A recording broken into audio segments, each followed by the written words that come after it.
This meeting of the Independent School District Number 535 School Board is called to order at 5:30 p.m. Tuesday, April the 2nd, 2019, in room 137 of the Edison Building.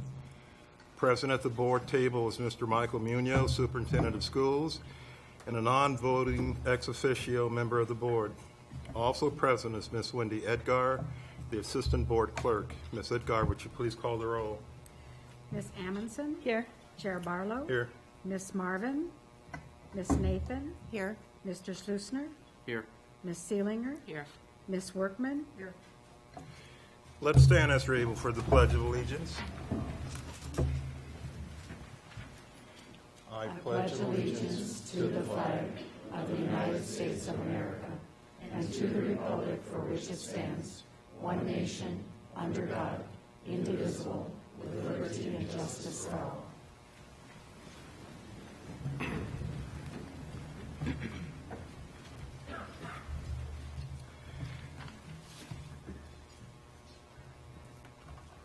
Number 2.01, approval of agenda. This is an action item. Mr. Munoz. There are no changes? Approval. Second. It's been moved and seconded. Any discussion? All in favor? Aye. Opposed? Announcements and communications. Recognitions, Mr. Munoz. Yes, at this time, we're going to recognize a Seagate Award winner, and Levi, principal at Friedel Middle School, is going to introduce that person today.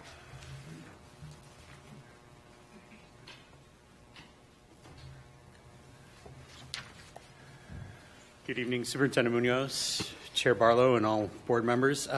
We're here to recognize Joanne Mache, who recently received the Seagate Excellence in Science Mentoring Award.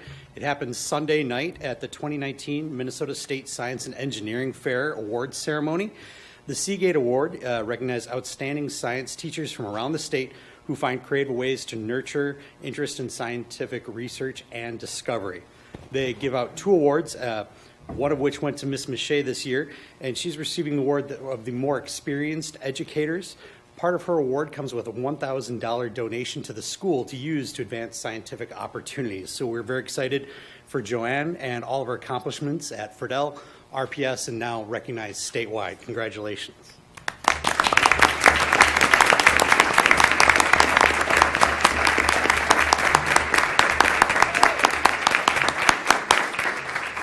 Ms. Mache, would you care to share a few words? Well, you need to know that the kids do all the work. And so they are supported, though, by a strong team. And they have their science teachers, they have their parents and family, they have the school district that provides them these opportunities, and their mentors. Many of them have mentors. But I want to give a special shout out to community education, because they have taken on the role of supporting us with the science fair, and they've done a wonderful job. And without all of the people on the team, these students wouldn't have these opportunities. And I think that they learned the joy of learning science, and they also learned the joy of research. So I'm just grateful to everybody on the team. Thank you. Thank you.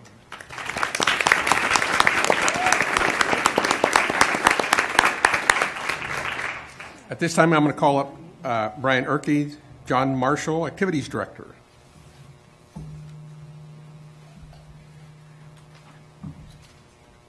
Superintendent Munoz and Chair Barlow and the rest of the board, thank you for having us out tonight. It's always great to be recognized, and we've got some special kids at JAM that are going to be recognized tonight.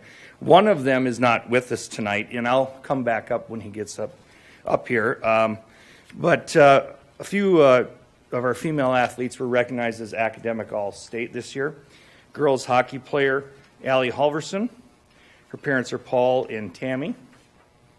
And we had 2 girls basketball players that were named to the academic all-state team. Natalie Degener and Jesse Rudin. Natalie's parents are Chris and Jennifer, and Jesse's are John and Valerie Rudin. I don't see our other guest, and I'll come back up when he gets here, if that's okay. All right, Thank you. At this time, Mark Queasley, Century High School. Good evening, board members and Mr. Munoz. We'll start out with the Business Professionals of America, and we'll have, I think, all three groups come up with, I know the Century Advisor, Ann Pagel, and two of the students for Century, Ann just wanted me to pass on that they are going to a national competition for us, as she'll talk about. That's not in our funding in our program, and so we reached out to a local business that happens to have connections to us in our activities department, and Stifle Investments is helping fund these two students to go to the national competition that she'll talk about here. Good evening, board. Thank you for having us, and Superintendent Munoz and the rest of the board members. Could all the BPA members from Century, John Marshall, Mayo, who are here, come on up, please? We're all not able to be here tonight, but so these students that you see and a few others who weren't able to be here tonight competed at the state BPA competition, and BPA is a business called Business Professionals of America. It's a career and technical organization for business students who want to pursue a business or technical career of some kind. And so the students you see competed at the region level at RCTC in January, and then they went to state in Minneapolis and competed in their different events, everything from banking and finance to spreadsheet to economic research, word processing events, so just a whole gamut of different business type events, and did really, really well, and we were super proud of them. And my colleagues from Mayo, Pam Prevey, and Mike Hutchins from John Marshall were our fellow advisors, and so we just had a great time with them, and they did super well. And two of them, Tanner, you want to step up forward maybe? Tanner, Tanner and from Century and Mahathi Kandamali, Tanner Matura from Century, and they are the two that are advancing to the national competition in May. It's in Anaheim, California. And Tanner and Mahathi have both been in BPA at Century for their full years of high school, so I'm going to be really missing them next year.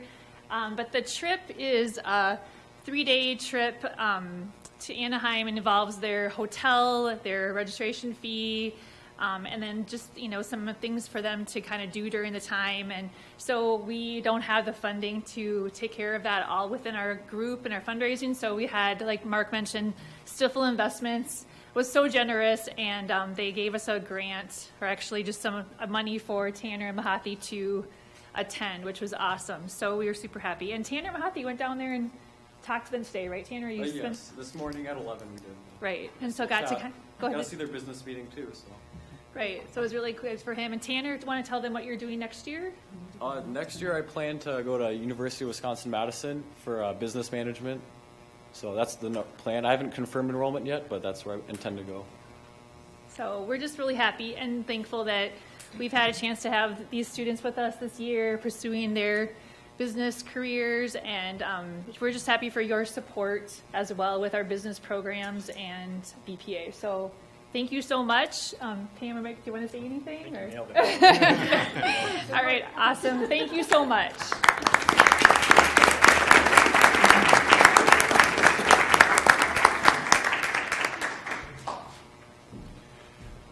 If we could have the parents of those students please stand up and be recognized for all their support. I know there's some of them here as well, so thank you.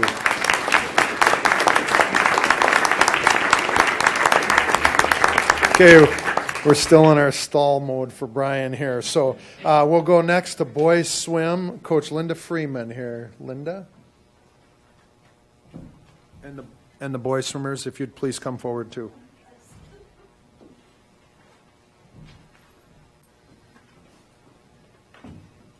We're missing just a couple tonight, but thank you for acknowledging these athletes. They're scholar athletes, definitely, and I'll tell you a little bit about that. But it's really great of you to invite us here tonight. This is the 12th consecutive year that the Century Boys Swim Team has sent swimmers up to the Class AA state meet as one of few outstate non-metro teams to do so. There are 64 teams in Class AA. 42 of them qualified through to the state meet, and only 4% of those student athletes on those qualifying teams would be able to make all state honors, which is the top 8. Another 4% will make the consolation finals, which is 9 through 16 places. I'm going to let the boys introduce themselves and tell you their grades. Not your GPA. I mean, we'll get to that. What grade are you in? I'm Brooks Boy, and I'm a senior. There you go. I'm Grafton Parlett, I'm a sophomore. I'm Owen Nord, I'm also a sophomore. I'm Gavin Block, I'm a senior. I'm Matt Strom, I'm a junior. Can we ask, we want this to air? Come up to the microphone and say their name and grade. Go. I'm Brooks Boy, I'm a senior. There you go. I'm Grafton Parlett, I'm a sophomore. I'm Owen Nord, I'm also a sophomore. I'm Gavin Block, I'm a senior. I'm Matt Strom, I'm a junior. And I'm really short. We're missing Asa Brotlin, who is a senior, as well tonight. Century finished in 7th place this year between the large metro schools for the 4th time in 8 years, and cracked the top 10 as the only outstate team to do so usually. However, this year Mayo was 10th, and to have two Rochester high school teams in the top 10 for this highly competitive meet is pretty extraordinary. I'd just like to tell you what each of these guys achieved. Grafton is all-state medalist in the 200 free, top 8, 500 free, top 8, and a member of our all-state 200 free and 400 free relays. Matt Strom is an all-state medalist in our 200 and 400 free relays. He was consolation finalist in the 200 and the 500 free. Owen is an all-state medalist on those same 2 relays and consolation finalist in the 50 free and the 100 free. And Gavin is an all-state medalist in the 400 free relay. The Century Boys swim and dive team is not just one of athletic excellence, our legacy, but we pay attention to the academics. It is a priority, and it's a given for those on our team. The guys here represent our team as academic excellence. They received the Section 1AA Silver Academic Award for a cumulative grade point average for those on 10th through 12th grade on the varsity team of 3.67. They received the All-American National Silver Team Award for a team GPA of 3.64 in grades 9 through 12. That's the 8th straight year this team has qualified for the All-American Scholar Team. For individual academic excellence, this is given in the conference level, Big 9 scholars to seniors. We have 2 of those this year winning that. Gavin Black is a Big 9 scholar, and those are for grade points of 3.64 and higher. And then we have a pretty special situation with Brooks Boy. He is not only a Big 9 scholar, but he's one of the rare of the rare. He's an academic All-American for a 4.0 GPA. This is given to only the top 2% of approximately 350,000 kids in high schools in the country that are involved in aquatics programs. So that's a big deal, and the academics and athletics go hand in hand for this team. Thank you.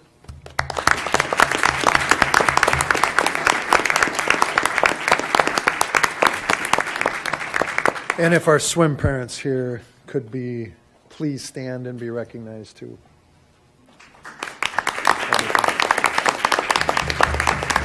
Okay, we're going back inside the three-point arc. Yours, Mr. Erkey.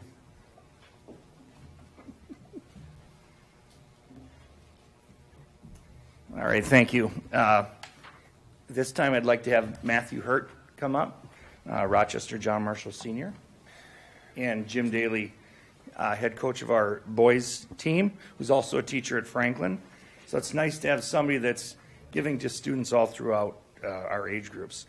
A few things that I'm going to say about Matthew before Jim talks about him.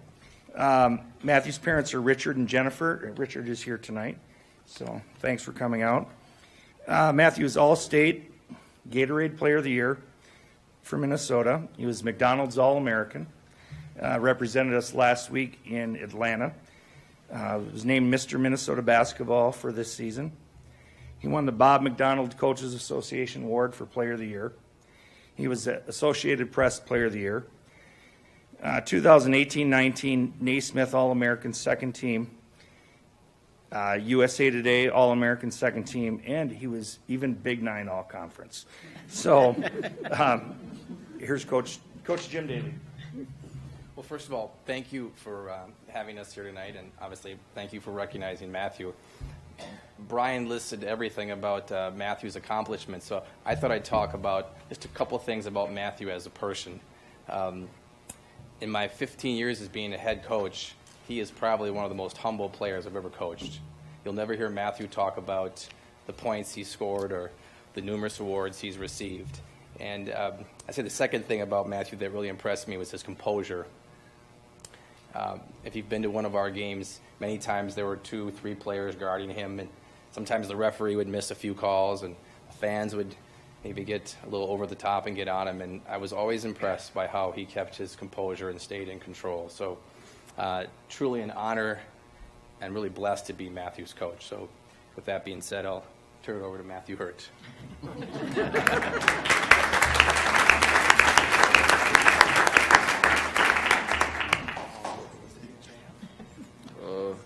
Just want to say thank you to everybody that came out, especially my coach and our AD. It was a very fun time. My high school career was really fun at JAM, just not the wins, but also just how family we were as a team. I think we got really close. I think it was just an honor to play for JAM especially. So thank you.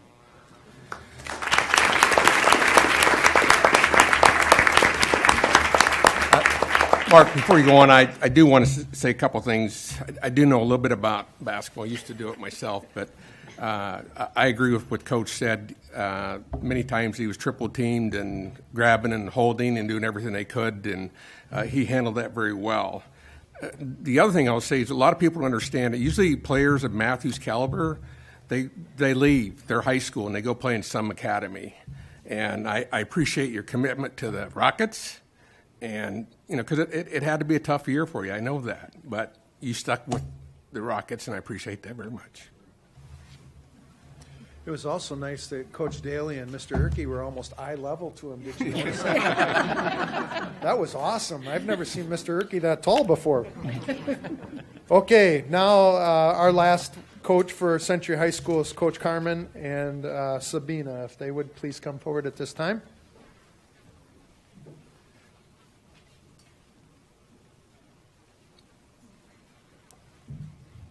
Hi, I'm Coach Kirsten Carmen, and this is Sabina Jamalia.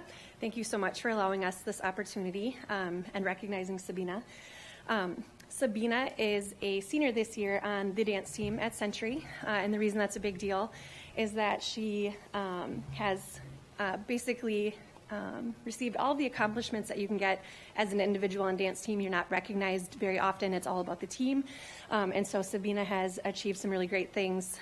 First, as a 7th grader, she was double varsity, and she maintained that all through her 6-year career at Century. In addition to that, she was a choreography committee head. The dancers actually make up the routines that we compete with, and Sabina was the head of those committees all through 8th through 12th grade. She was also 2-time Big 9 All-Conference athlete. This year she was a Big 9 scholar.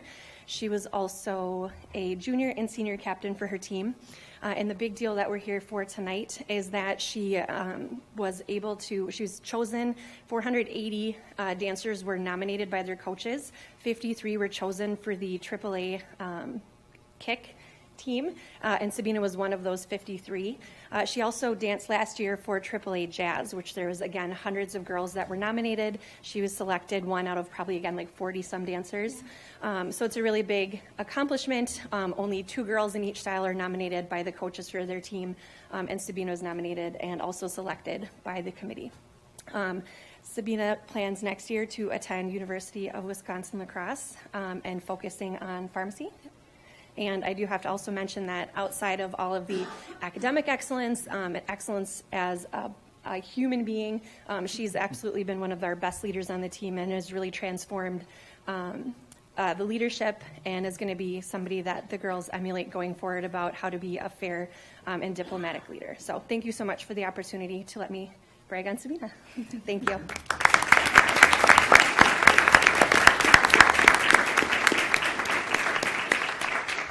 Jeff Whitney, Male Activities Director. Okay, thank you, Mr. Munoz and members of the board. Again, we appreciate the opportunity to recognize these outstanding young athletes. I'd like to congratulate all the other award winners and their seasons. It's winter season this year was pretty interesting. They had to battle snowdrifts and numerous other things to get to practice. So it's a long season. It's our longest season of the winter, and they put a very large amount of time into their sports. So we congratulate them. I'll bring up our first member, Mr. Art Trimble, our wrestling coach, and he's got a member of our team to recognize in his state tournament appearance. Thanks, Jeff. Thank you, Board, for recognizing us and allow us to talk about our achievements. I brought with me sophomore Marshall Peters. He went up to the state tournament for his third time this year, placed fourth in state, so he qualified all-state at 126 pounds. He's probably not quite that anymore. Marshall's also one of our captains, was named all-conference, a fantastic leader of our team. Has a great academic record as well. He's a 3.85 GPA, was one of the members that helped get our team the Silver Academic Award. That was the 10th year in a row we've won an academic award, either silver or gold for the wrestling team. We also had another state qualifier, Will Kruger. He couldn't be here tonight, but Marshall's a great kid, great leader, great example of what it means to be a Spartan. So thank you for recognizing him.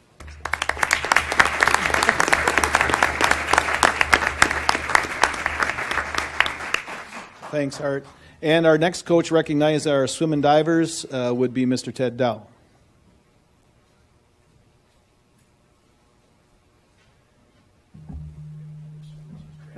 Doesn't look like it. Thank you for having us tonight. I'd like to bring forward one of our swimmers. The rest couldn't make it. Grant Reeves. He's been with us now for the past 4 years. Has been our top point getter at the state level for all 4 years.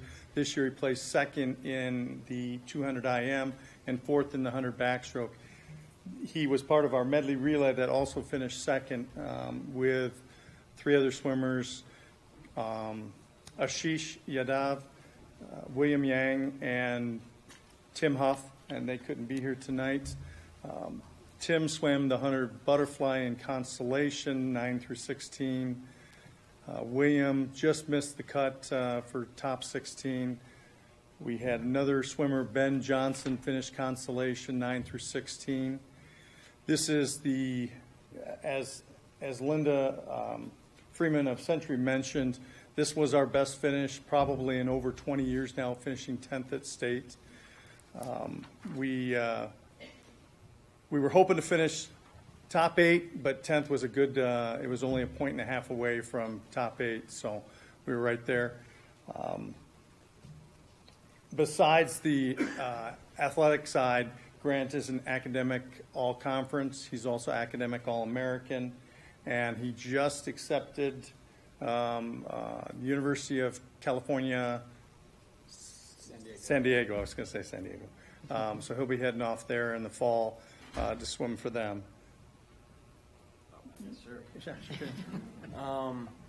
Yeah, I mean, unfortunately, my teammates couldn't be here with us, but they are outstanding leaders, and it's been a privilege to swim with them for the past 4 years. For Mayo, I've been swimming with all of those guys during club season for my whole life, and kind of getting to finish off my high school career with this culmination coming into state.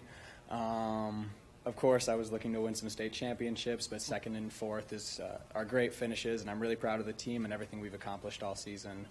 Yeah, thank you very much for the recognition.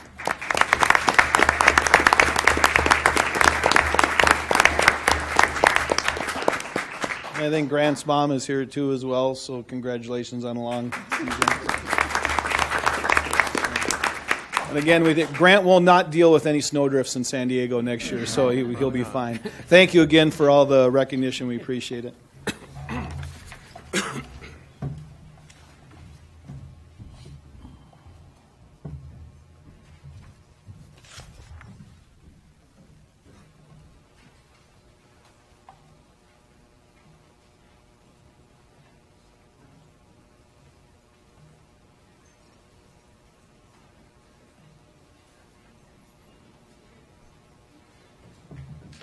All right, at this time, I would like all of the facility task force members, those who were able to make it aside. I won't make you come all the way up to the front, but if you could just stand at your chair, that'd be Greatly appreciated. This group, and you can see the rest of the individuals are up on the screen, started way back in June, and they've been meeting regularly.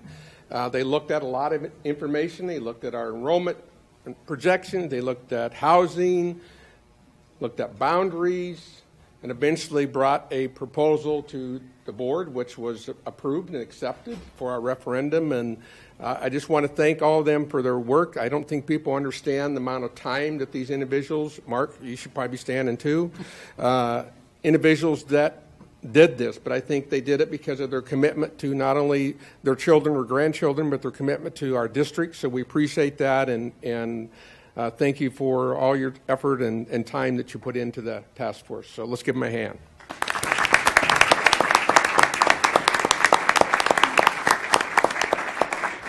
Mike, if you wouldn't mind the liberty here, I'd just like to say, having served now on the 3rd Task Force for the school district, this group was particularly really good about involvement in the process. They had a lot of good feedback as community members, and that was really great to see. It's a lot of good ideas, a lot of good discussion, and like you're saying, a lot of dedication to the students in the district at the end of the day. Greatly appreciated. Thank you. 3.02, above and beyond. This is informational. Mr. Munoz.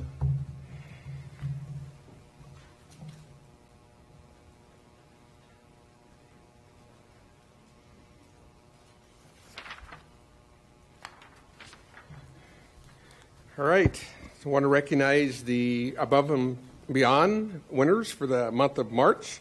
On the screen, you can see all of those that were recommended for the award for that month. I'm going to read, as usual, I'm going to read you a couple examples of those. The first one was Natalie Stoffel. She works at Alton Hills Elementary. Natalie makes great effort to participate in PTSA and come up with ideas to celebrate students each month through PBIS. She has a positive outlook that carries over to her students and puts great effort into meeting with families during the school-sponsored events. Keep making Alton Hills a fun place to work, learn, and know what it means to be in a community. Thank you for all that you do.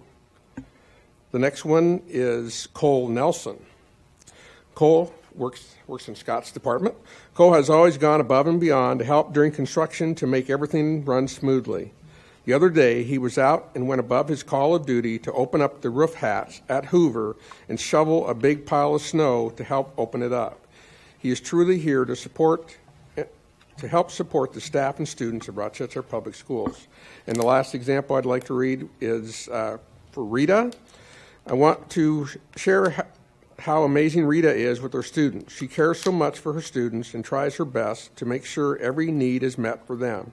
She goes above and beyond every day.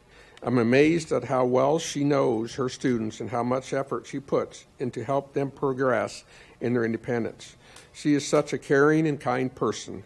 She has a lot of patience and always has a calming presence. She is someone I look up to as a phenomenal teacher. And at this time, I'm going to have Jenny come up and draw a winner. I'm Ginny Amundsen, president of the Rochester Public School Foundation. And one part of our mission is to recognize and to have some staff and have appreciation for all that they do in our schools. I would also like to thank Pasquale Pizza to help provide a gift card for one lucky winner from tonight. And if you would like to draw.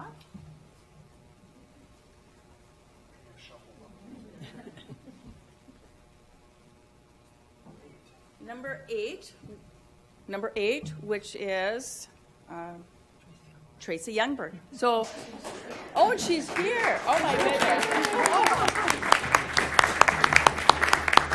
I'm sorry I didn't actually bring, because no one has been here before, so I didn't bring the card with me. You will be getting it in your district email. Thank you. Oh, and I also would like to mention that we are in our grant cycle. Grants are due April 30th, and so staff members we'd like to recognize any innovative. So if you know anyone who's wants to do something innovative in the schools, encourage them to apply for one of our grants. Thank you.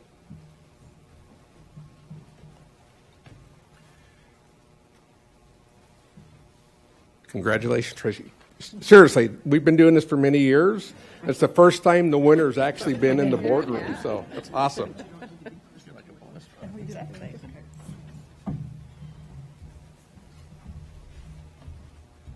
3.03, School Board Committee assignment updates.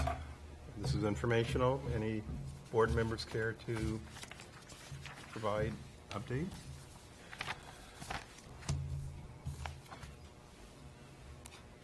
Moving forward, consent agenda. This is an action item. Does anyone want any item removed for separate consideration?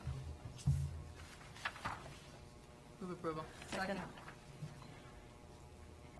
Any discussion? All in favor? Aye. Opposed? Mr. Munoz. Yes. Again, we're going to recognize two retirements that were in the consent. The first one is Robert Kerner, fourth grade teacher at Pinewood Elementary. Retirement effective at the end of the day, June 3rd, 2019. He's been with the district 33 years. Next one is Christopher Smith, TV production and gifted talented teacher at Male and Century High School. Retirement effective at the end of the day, June 3rd, 2019. And Mr. Smith has been with the district 32 years. So I want to thank both of them for their service to the district. 5.02, Instructional Strategy Survey Results. This is informational. Mr. Munoz. 501. Okay. I take that back.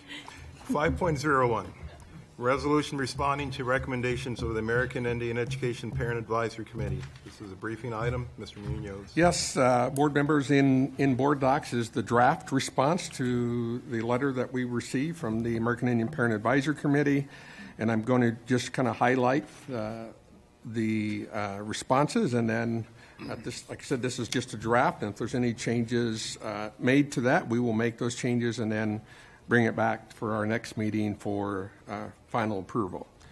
The first recommendation or request was to hire a second American Indian liaison. The district response is that we do not agree with the need for an additional American Indian liaison. Currently, there are 86 students who identify as American Indian using the federal race codes from October 1st, 2018. We believe the job duties for this position can be met with one FTE, and we just recently added some clerical support for that position. Recommendation 2, a free opportunity for American Indian students to take the ACT test in 10th grade. Our response, we're giving two options. The first option is that we will pay, the district offers two proposals to address the need for ACT success. Option 1 is we'll pay for the test for the current sophomores, or option 2 is we'll pay for the community education course, which prepares students to take the test at a cost of $95. So they can have either choice. Recommendation 3 was to requested a gifted and talented programming for American Indian students. The district responses, the district does not agree to add an additional gifted program for American Indian students. However, the principal on special assignment in the Office of Student Advancement, Monica Bowler, will continue to work with the American Indian liaison to support American Indian students who qualify for gifted services.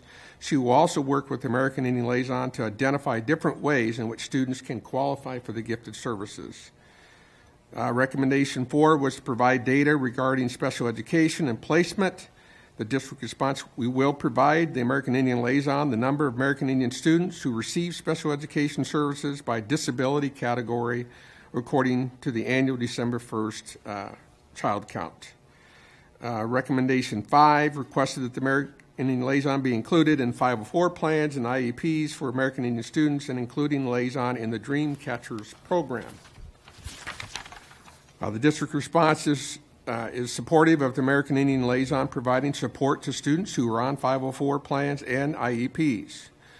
We continue to strengthen the relationship between the American Indian liaison and the special education staff to improve and enhance communication and collaboration. The American Indian liaison is welcome to attend 504 or IEP meetings at the request of the parent or guardian. In regard to the Dream Catchers program, the district, in collaboration with the American Indian liaison, will explore the program and consider implementing in the future. Recommendation number 6, establish an HR policy to address Minnesota Statute 124D.77, recruiting and retaining Indian teachers and leveraging network relationships of the committee. The district responses will continue to comply with Minnesota State Statute 124D.77 with the assistance of the American Indian Liaison. The district has been posting all vacancies on the American Indian listserv through the University of Minnesota. The district will continue to work with the American Indian Parent Committee to identify and recruit American Indian candidates for open positions. Recommendation number 7, district implement and track a 5-year curriculum timetable or timeline. District response, the district currently reviews curriculum using a process where we first study the content area and collect baseline data on the strengths and needs. Next, we review research regarding best practices, and finally, we create an implementation plan to support growth in that academic content.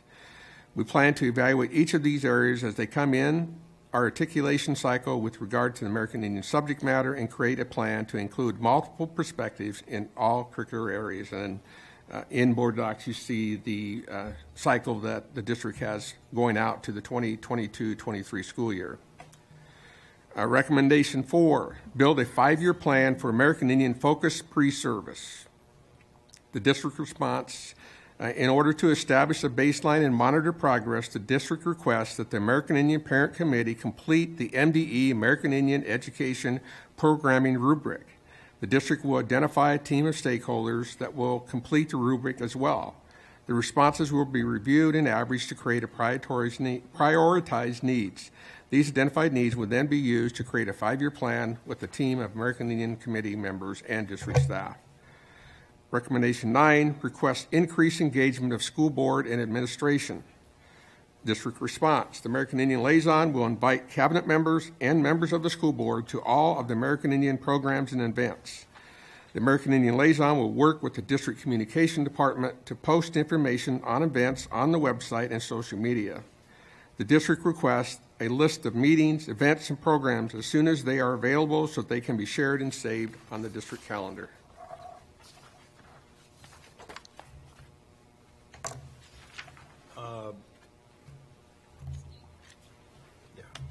Director Nathan. Thank you. So on recommendation number 2, does the community ed course include a practice test? Okay. Several. Okay. So that would cover one of the options in option 2. It's not just a class, it is a practice test. Yeah, our understanding, the intent of that recommendation is to get them prepped for when they take it their junior year. So either they can take the prep through community ed or actually take the test their sophomore year. But we one or the other, not both.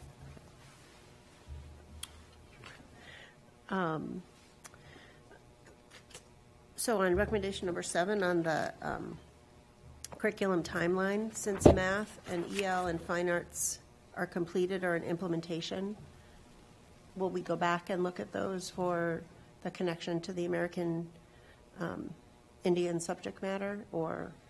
Well, I think it's going to be a cycle, so we're not going to go back, because then you can't go back and keep going forward. So you go forward, and eventually those recycle and start all over again. So they'll be sort of appended to Yeah. the going forward. Okay.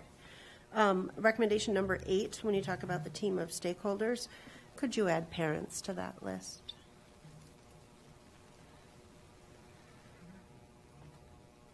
Under the district will identify a team of stakeholders, department leadership, To administrators, the district teachers. team?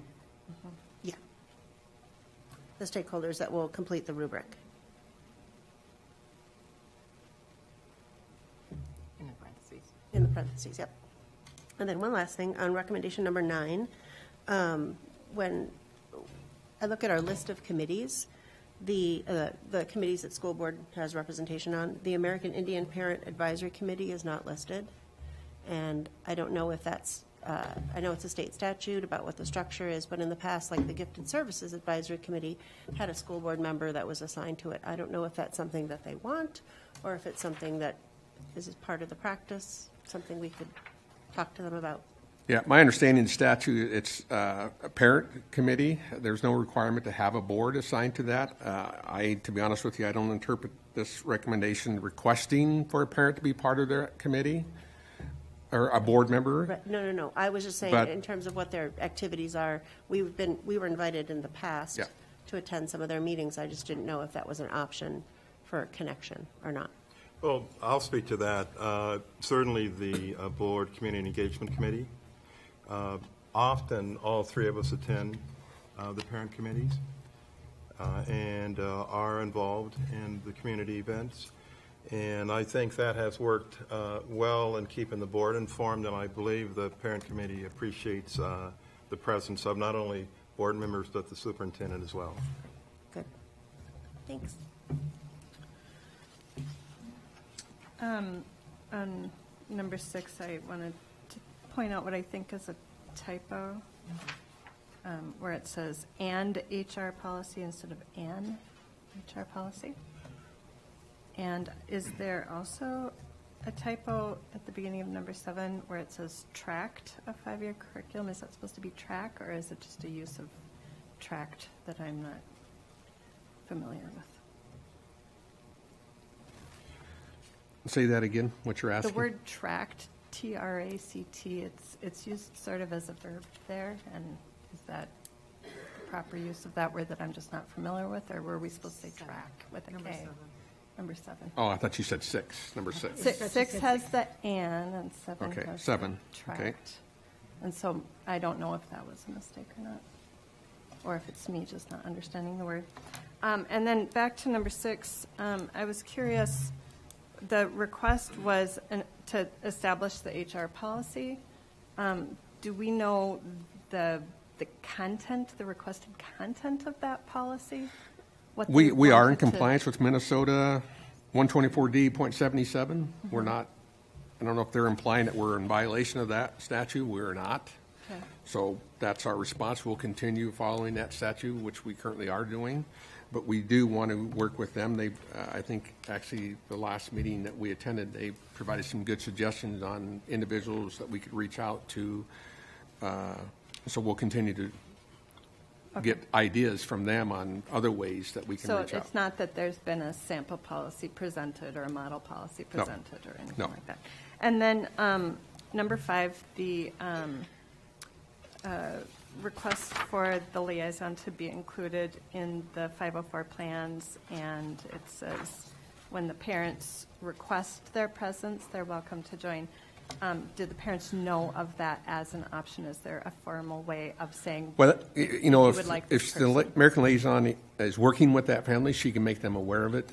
It just, for IEP meetings, and really my understanding of the law is a 504 has to be treated like an IEP. You just can't invite anybody to the meeting. They have to have direct contact and working with that student. So we can't just set a blanket email out or invite to those meetings. Now, the parent can request to bring her any time, but So just to clarify, it would be the liaison's responsibility Yes. to inform the parent that that is an option. yeah.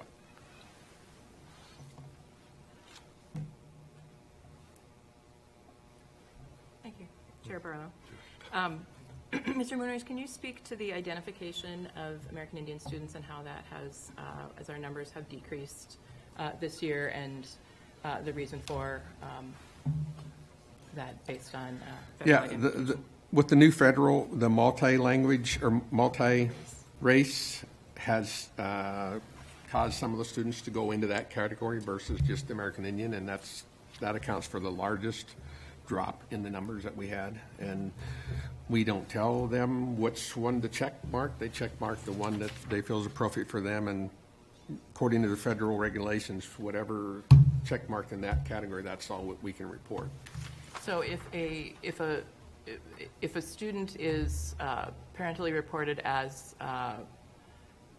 multiple races and defaults into that, and so is not identified as an American Indian student, can the parents still reach out to?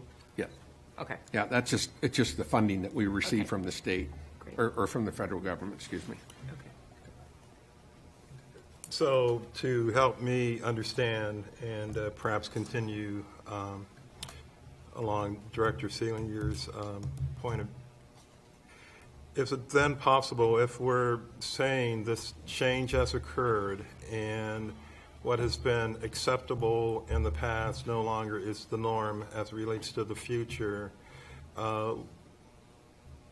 Will parents be given an opportunity to correct, if you will, or to ensure that their ethnic priority can be established, and to continue to be properly accounted for within our district data and supports being provided? Yeah, I think a parent at any time can go in and make changes on their registration, but it would impact what we've submitted to the federal government. It wouldn't. We wouldn't see a change in the funding until the following year. But at any time, a parent can go in and change their registration information. So the funding, if I may, is on one hand secondary to potentially what the parents may desire most, and that is the support of their students while they are students in the Rochester Public Schools, and less about the funding. The funding becomes an issue internally for district operations. Yes. Okay, thank you. Well, Director? sorry, and just to clarify, this, if we're talking about the title funds, those are federal funds, Title VI, correct? Whereas this statute is speaking more to the statewide funds. Right. Correct. So in terms of process, this is a briefing item. Board members will still have opportunity to...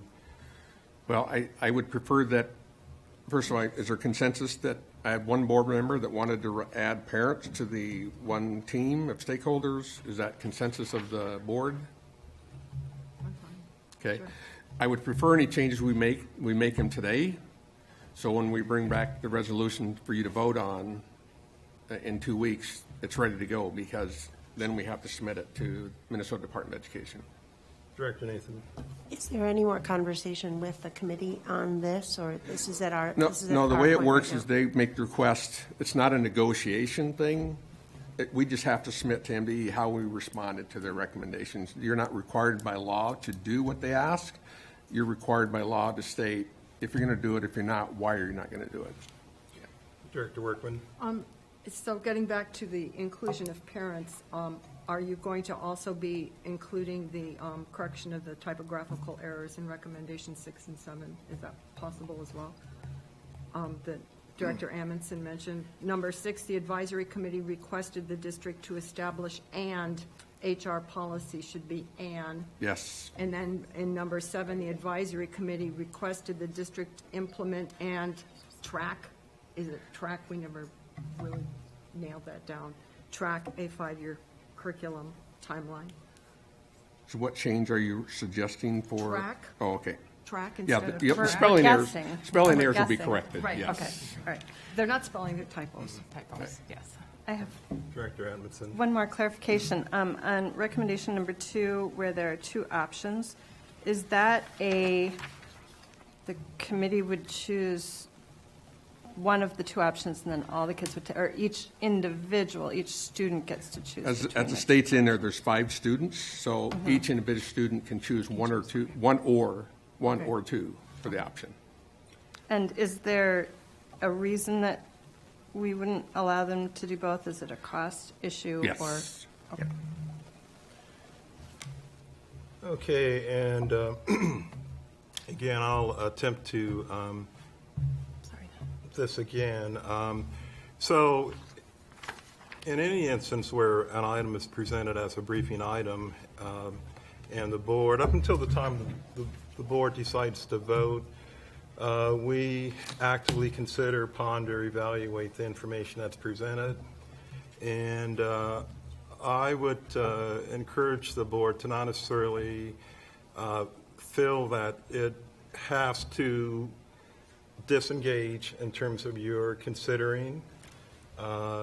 We have been briefed. We received this on Friday. You've had the opportunity to have the initial run through and have had the superintendent speak to.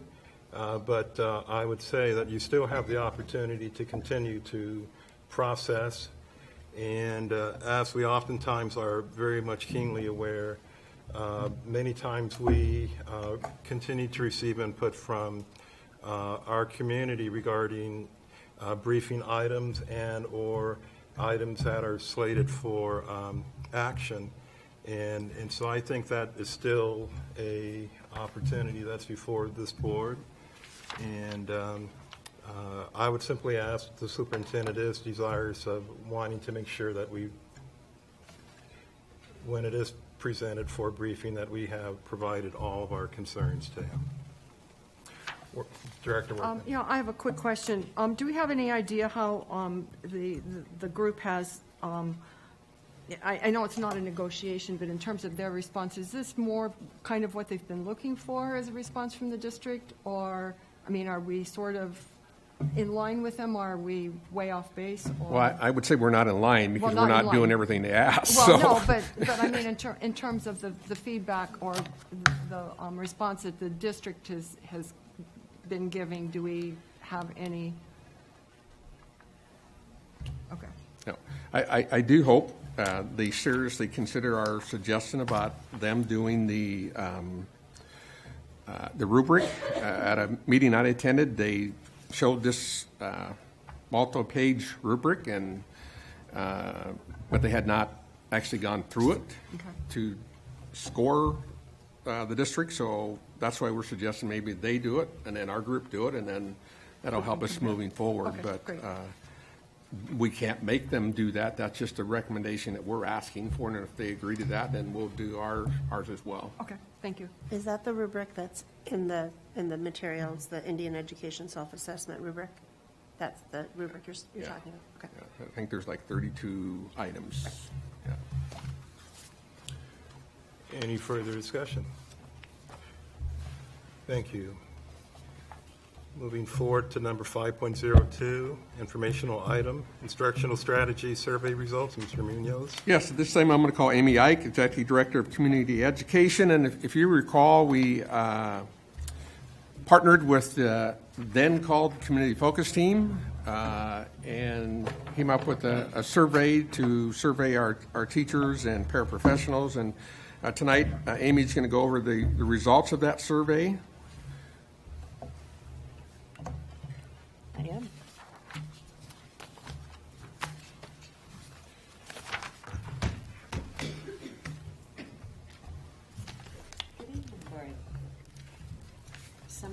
Good evening.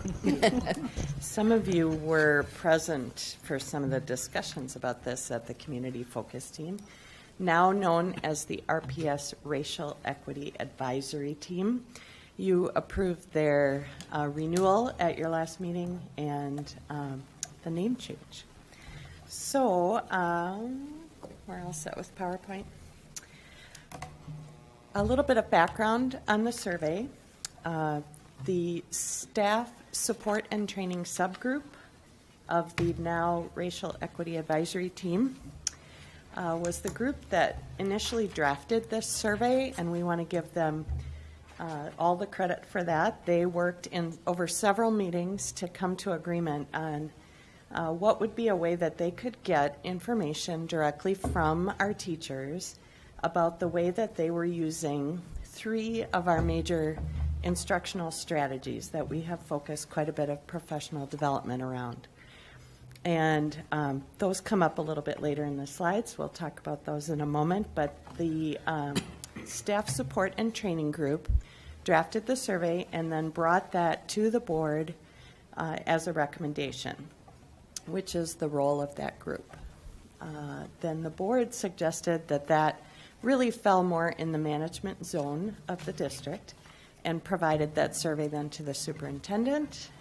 We worked together with the REA leadership and the cabinet to make a few tweaks. It was not major changes, but things like putting certain score sets on it so that we could have some consistency across questions, things like that. The audience for the survey was actually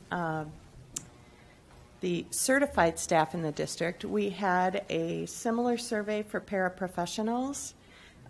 That one is just about ready to share out. I have some of that data, but not all of it tonight. So tonight I'm focused on the certified staff and administrators.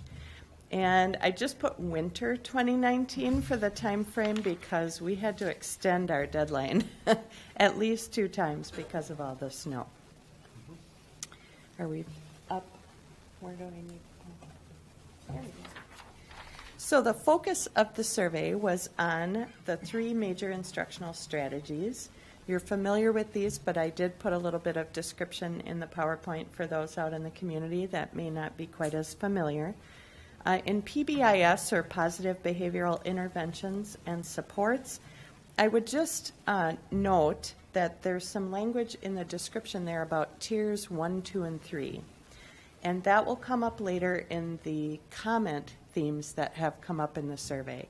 So tier 1 meaning all students, tier 2, those students who've been invited into small groups to work on certain skills, and tier 3, those who need one-on-one, more intensive support. So as you see that tier 1, 2, and 3, that's what it's referring to. Culturally and linguistically responsive teaching, or CLRT. This is the work that we have especially been doing with Dr. Shiraki Holly over the last couple of years. There I would point out the mindset and skill set work. This is both working on your own approach to instruction and your teaching, and then as well as some concrete skill sets that Dr. Holly has been working with us on. The point of that is to lower the affective filter in the classroom, and that language may not be familiar to people.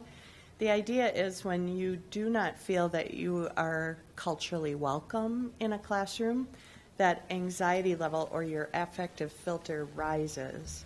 And so anything we can do to bring down that anxiety level or that self-confidence level, raise that up, that helps with the learning piece. And so that's the underlying theory behind CLRT. And then finally, educational nonverbal yardsticks, or ENVOY. These are nonverbal classroom management techniques, and really the idea is that we have a lot of language spoken between teachers and students in a classroom that is non-instructional. It's more organizing the activity that goes on in the classroom. Now do this, now take out this, those kinds of things that aren't really in academic language. And we really want to raise the proportion of language in the classroom on the academic side. So if we can take down the management language and raise up or bring attention to the academic language, we do that by using some of the nonverbal classroom management techniques. So those are the 3 strategies that are the focus of the survey. For each of the 3 strategies, we asked these 6 questions.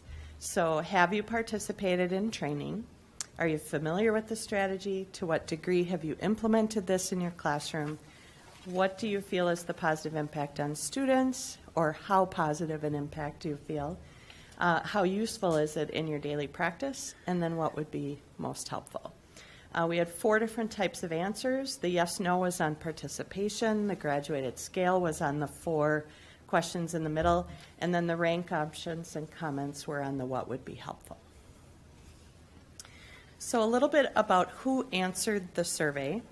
We made an attempt to get quite a large response on the survey, and we did that by asking principals to offer that survey during their staff meetings. This is a bit of a challenge. Some of our secondary, I believe all our secondary sites have 1 staff meeting a month, so they have limited time, but they were able to work that in over those winter months.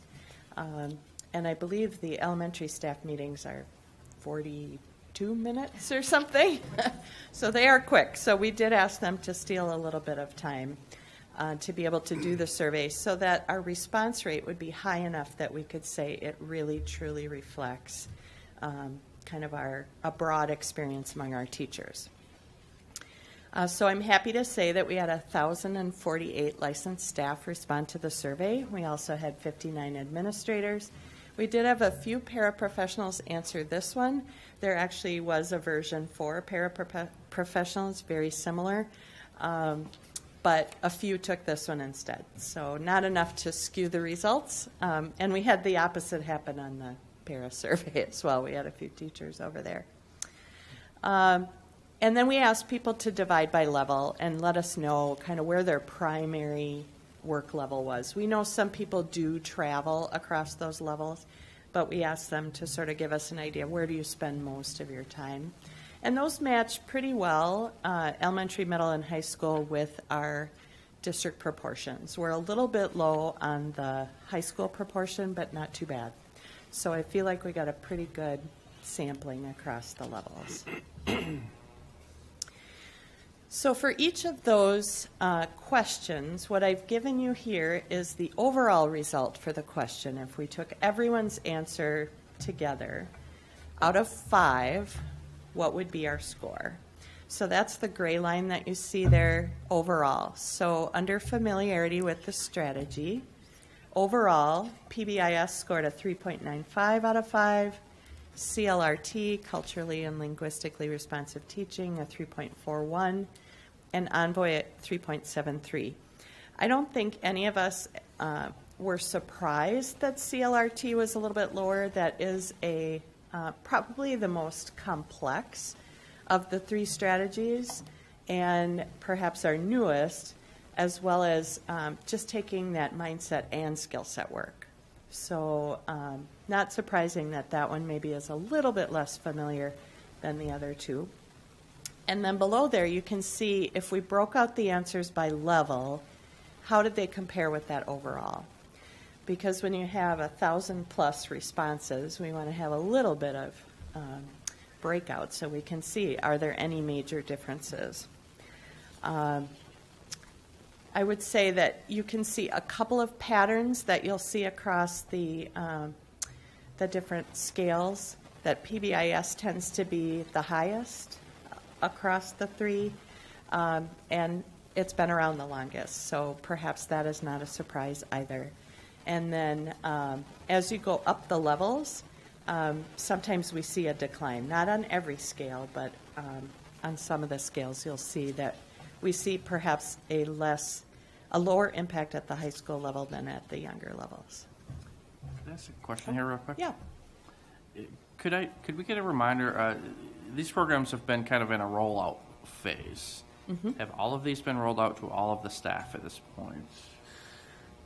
As she mentioned, PBIS has been going on for many years. The CLRT, all certified teachers and administrators have been trained with Dr. Holly over the last couple of years, and all K-8 certified teachers have been trained in Envoy. Okay, so not real surprising. Yeah. High school teachers, real low on Envoy.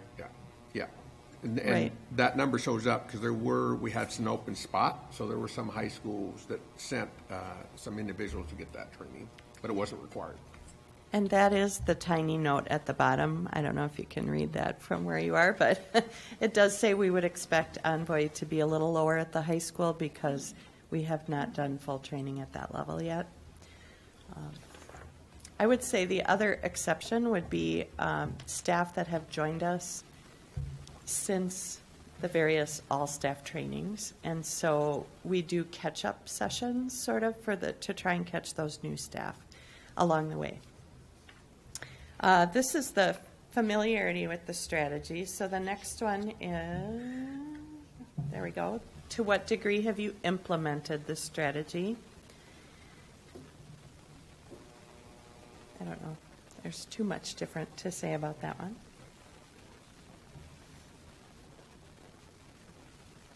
What do you feel the positive impact is on students? I would say the numbers are slightly lower in some areas on the positive impact, although not out of the same range in the survey. You'll see most of our numbers are between 3 and 4 across the survey. So in the summary document that was in board docs, I did give you the breakout by who said 1, 2, 3, 4, and 5, so you could see what does a 3.41 mean compared to a 3.24.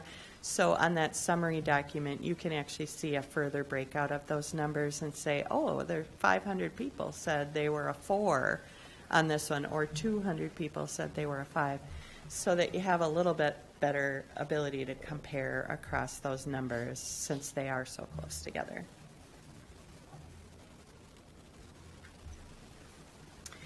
This one is the usefulness in your daily practice.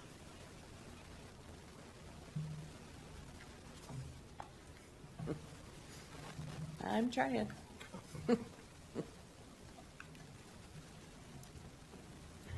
I don't know if the batteries, there we go.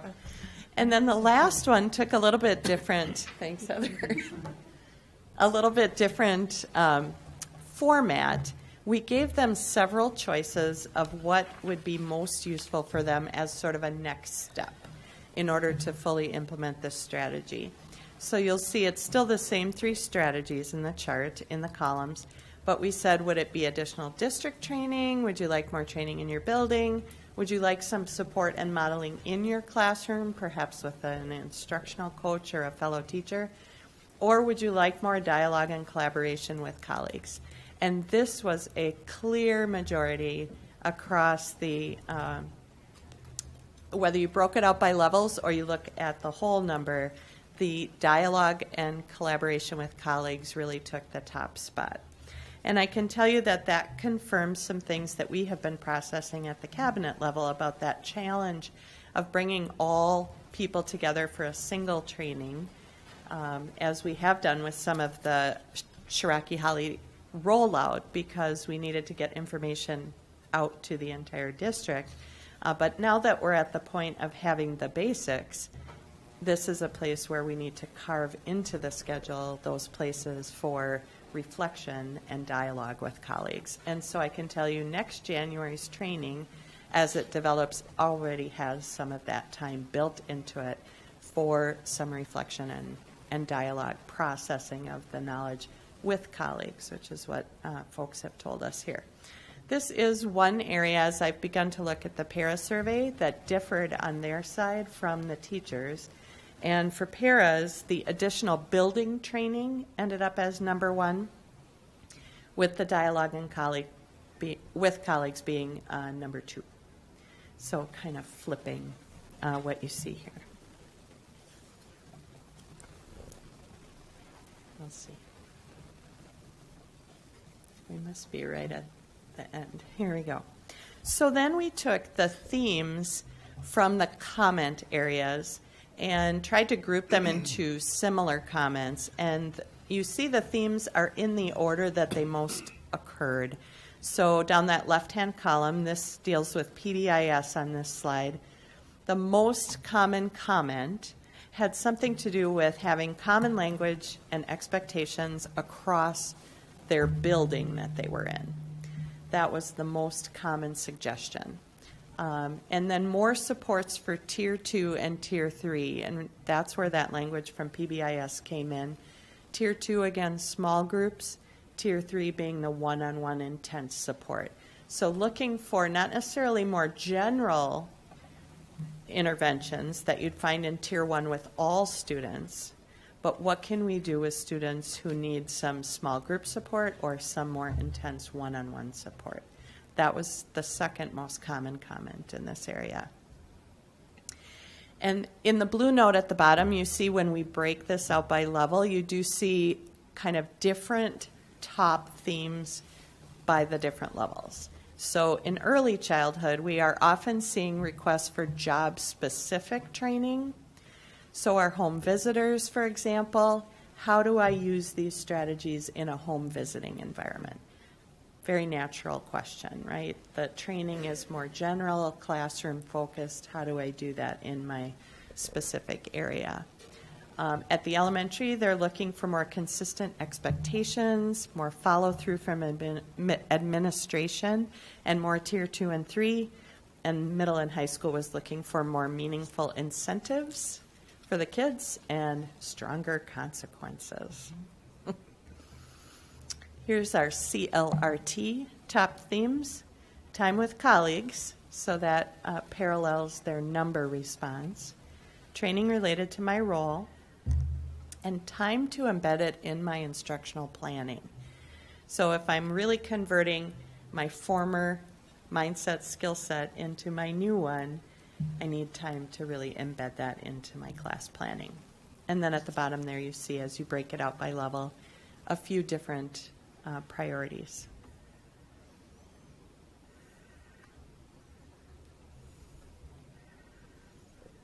And Envoy, training specific to my job role, training on use of Envoy in small groups, so that would be Tier 2 in the language of PBIS, and next level of intervention for more challenging behaviors. There's our Tier 3.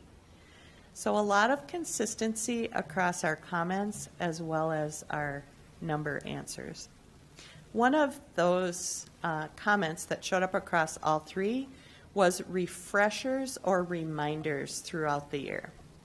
And that's something we've talked about. How could we set up a system where you would get a little tip, a little reminder of these trainings so that you're getting it just sprinkled into your workday as a remember, if you're trying to do this, here's a good tip.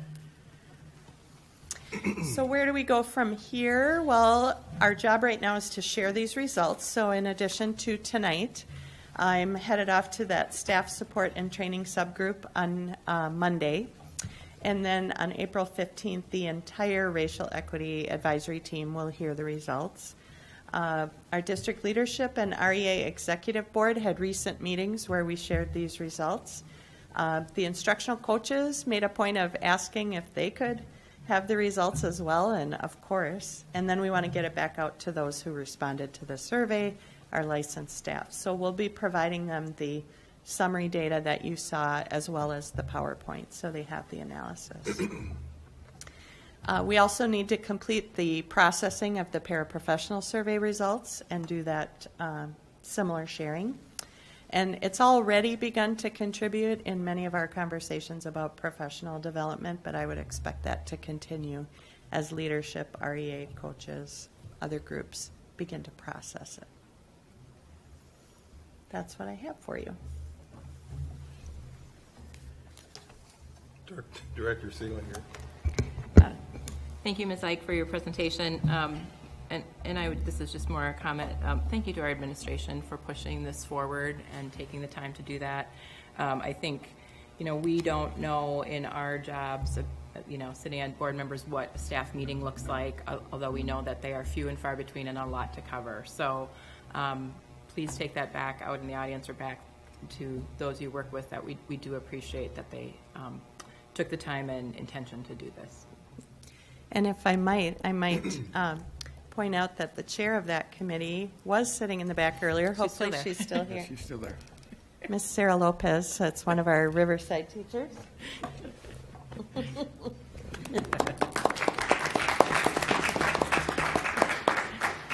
So thank you to Sarah for her leadership and all of her committee members as well that worked through drafting this. Yeah, I think a couple things that, and Amy kind of highlighted it a little bit, but as we move forward, the purpose of the survey has twofold. One, to help us plan for professional development into next year and future years. The other is, as you are aware, that the cabinet team has been going out doing instructional rounds, and they're looking for Envoy strategies and CRT. So they're informally collecting some data as well. So that gives us an opportunity to compare what the survey says, what they're seeing when they're in the classrooms, and use that data to help us plan not only for our back to school day week, but also for maybe our district professional development day. And but we'll use this information as we move forward and try to meet the needs that our staff tell us the further professional development opportunities that they would like. Director Workman. You had the demographics of the respondents.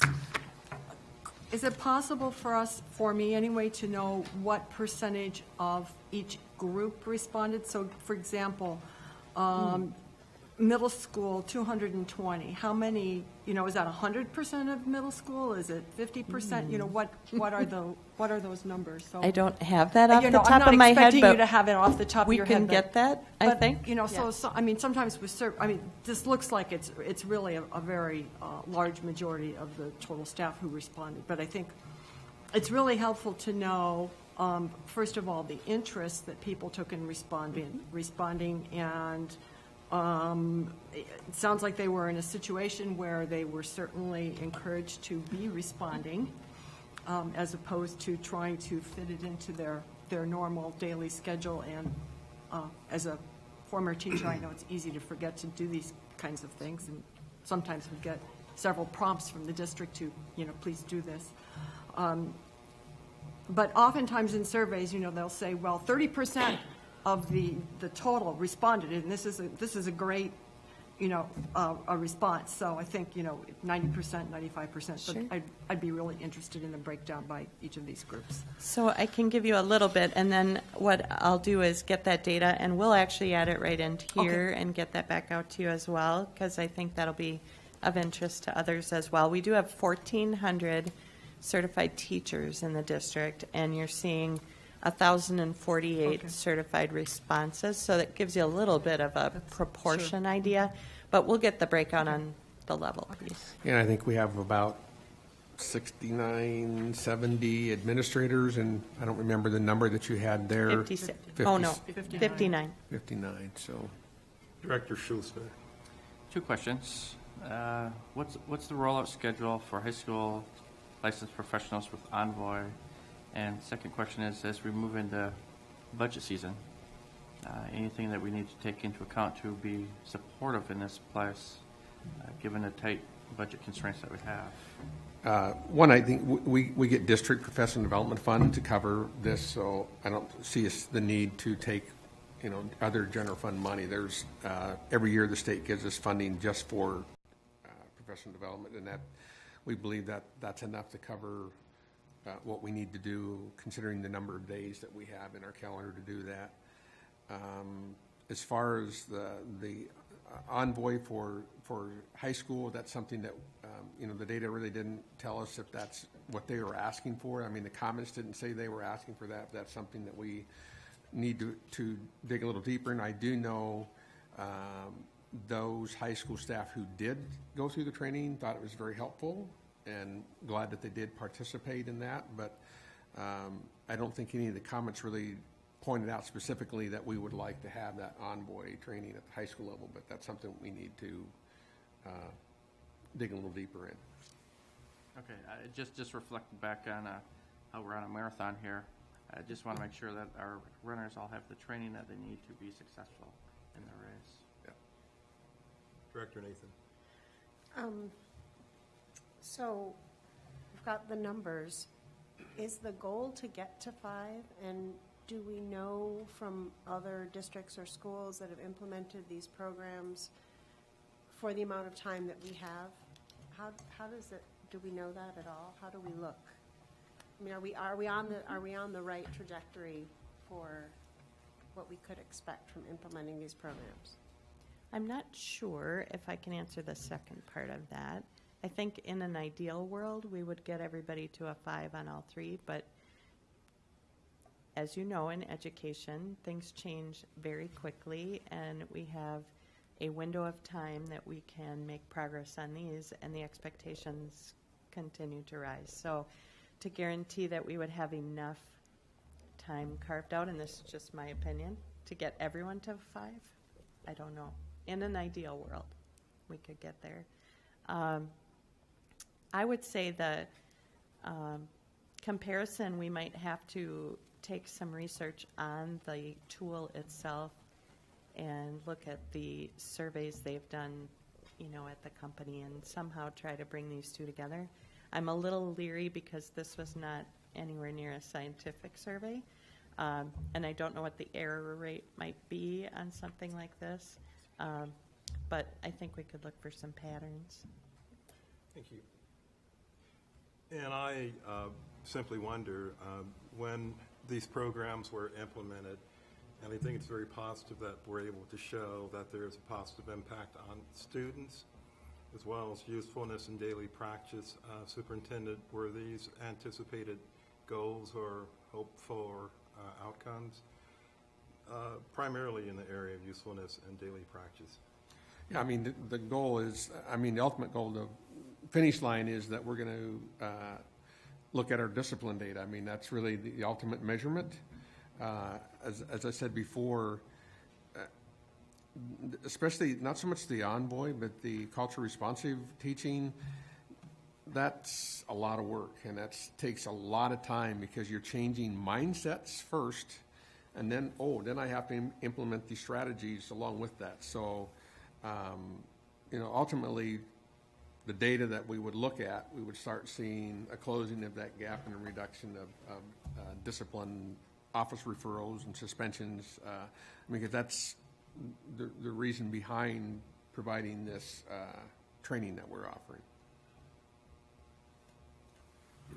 Director Nathan? Building on Dr. Schlusser's question about funding, so we talked about the funding for the rewards for the PBIS, and I can only anticipate that that's, I don't know where that funding comes from. What do those rewards look like? And, I mean, is there a budget line item for that? Is that an individual teacher responsibility? This is a little out of my area of expertise, so I'm looking at my colleagues. John, if you want to come up and address it, but I can tell you some of it's, or Brenda, you have some examples as a former principal. Well, the prizes and incentives look different for the different levels. What an elementary kid might think was pretty awesome is going to be different than what the middle school kids do. I know when you walk into Kellogg, they have all the examples of things. Typically, those are building or a lot of times PTSA funded. I know at Bamber, our PTSA always had a line item for those things.